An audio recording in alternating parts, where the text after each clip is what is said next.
السلام علیکم۔ ایسے امیزنگ ٹوٹکے جن کو سن کر گونگے بھی بول پڑیں۔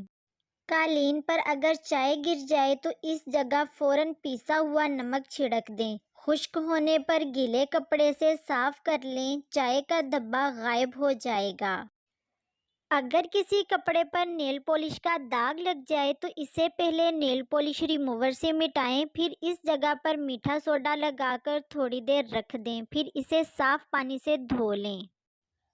اگر آپ آٹے کو کیڑوں سے بچانا چاہتے ہیں تو کچھ تیز پتے آٹے میں ڈال دیں، یہ کیڑوں کے ساتھ آٹے کو نمی سے بھی بچاتا ہے۔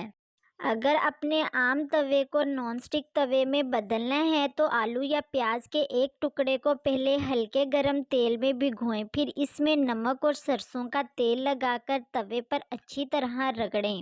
آپ کا نان اسٹک توا تیار ہے۔ دہی اگر بہت کھٹی ہوئی ہے تو اسے ضائع کرنے کے بجائے اس میں چاندی کے زیور بھگو دیں اور تھوڑی دیر بعد دھو لیں، زیور بالکل چمک اٹھیں گے۔ املی کے پانی کو گرم کر کے اس میں نرم ریت ملائیں اور اس سے پتل کے برتن صاف کریں تو برتن چمک جائیں گے۔ اور اگر آپ نے ابھی تک ہمارے چینل کو سبسکرائب نہیں کیا تو ہمارے چینل کو سبسکرائب کریں اور ساتھ دیے گئے بیل آئیکن کو ضرور دبائیں۔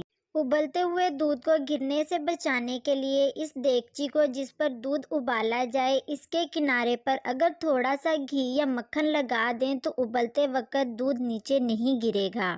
بچوں کے فیڈر کی نپل میں بعض اوقات چکنائی جم جاتی ہے، جس کی وجہ سے دودھ پینے میں دشواری ہوتی ہے۔ اس دشواری کا آسان حل یہ ہے کہ نپل میں 2 چٹکی نمک ڈال کر 10 منٹ تک کے لیے رکھ دیں، بعد میں نیم گرم پانی سے دھوئیں، بالکل صاف ہو جائے گا۔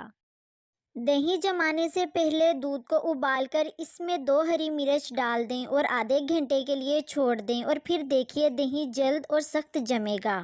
اگر ہاتھ جل جائے تو فوراً کپڑے دھونے والا نیل اور ٹوتھ پیسٹ مکس کر کے لگا لیں، جلن بھی نہیں ہوگی اور داغ بھی نہیں پڑیں گے۔ کپڑوں پر عطر یا پرفیوم کے دھبے پڑ جائیں تو انہیں ٹاٹری سے مل کر نیم گرم پانی سے دھو لیں، دور ہو جائیں گے۔ باورچی خانے کے دروازوں میں اگر تیز پت کا پتا رکھ دیا جائے تو کوئی بھی کیڑا اندر نہیں آئے گا۔ باورچی خانے کی دیواریں یا شیلفیں چکنے ہو گئے ہوں تو انہیں تھرنر سے صاف کریں، گرم پانی میں تولیہ بھگو کر بیکنگ پاؤڈر لگائیں اور اس سے دیواریں صاف کریں، جمی ہوئی چکنائی اتر جائے گی۔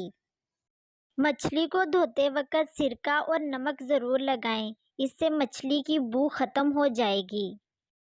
2 گلاس پانی میں 1 چائے کا چمچ کلونجی ڈال کر ابال لیں، اس پانی سے کلیاں کریں، چھالے ختم ہو جائیں گے۔ اونٹ کے جسم کے کسی بھی حصے کی ہڈی کو گھر کے دروازے کے باہر دہلیز کی مٹی میں دبا دیا جائے تو دھمک نہیں آتی اور اگر موجود ہو تو ختم ہو جاتی ہے۔ نارنگی یا سنترے کے چھلکے خشک کریں اور کسی برتن میں اسے رکھ کر جلا لیں، برتن کو پورے گھر میں گھمائیں، نہ صرف مچھر بھاگ جائیں گے بلکہ گھر میں بھی مہک اٹھے گی۔ کھیرا چھیلنے کے بعد اس کے چھلکے کچرے میں پھینکنے کے بجائے واش بیسن، باورچی خانے کی نالی اور کونے خدروں میں ڈال دیں، اس سے لال بیگ نہیں آئیں گے۔ سرسوں کے تیل کی بو ناخوشگوار لگے تو اس میں ناریل تیل ملا لینے سے اس کی تاثیر بڑھ جاتی ہے اور بو ختم ہو جاتی ہے۔ Thanks for watching.